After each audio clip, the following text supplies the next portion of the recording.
Something of this size and magnitude with this many high-level individuals is a first for me. All right. And is it something that you understood or you've taken time to understand? I mean, do you feel you've got a grasp of it after? Have you been here since the beginning, have you? So more or less? Yeah, we came here from the start. So we actually got here 2 days earlier, attended the Conference of Youth.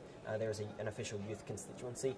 And we did a lot of pre-work as well. So we did some research papers, opinion pieces before we came. So that helped to get my head around it a little bit, but it's still a bit of a learning process. Right. And the G77, did you choose that or were you allocated with G77? Oh no, I definitely chose it. Like looking at that group, which is so diverse and how they operate in these negotiations, was something I was really passionate in finding out about.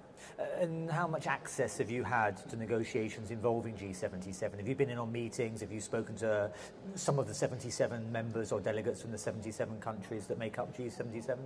I'm not in specific G77 meetings themselves, but look, sitting in on the main plenary discussions where they're really trying to get their points across has actually been really important to learn how not only they operate themselves and what their positions are, but how they operate with other like developed countries and to trying to get the things that are interesting to their nation.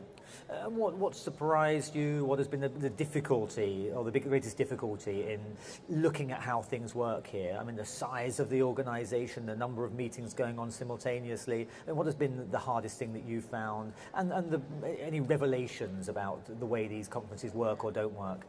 I think definitely one of the biggest difficulties is trying to get your head around the different work streams that are happening, which is why it's really good to have a team of people who can keep you updated with the different things that are going on.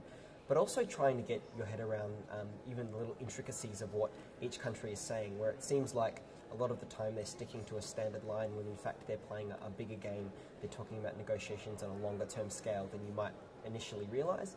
So getting your head around negotiation and the fine art of diplomacy is something really important when coming to something like this. Right, and you think it's worthwhile? I mean, this whole thing, the whole process of the whole world here discussing a particular issue. I mean, do you come away with this thinking, well, what is the point? I mean, they're not going to reach agreement or any meaningful agreement, or is it just a big talking shop? I mean, do you actually feel, from what you've seen, there's something useful coming out of this whole process?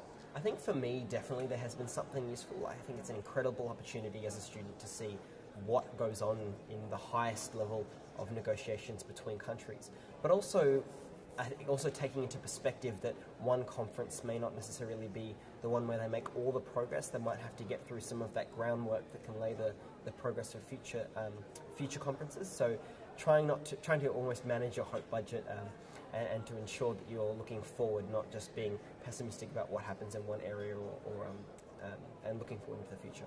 Okay.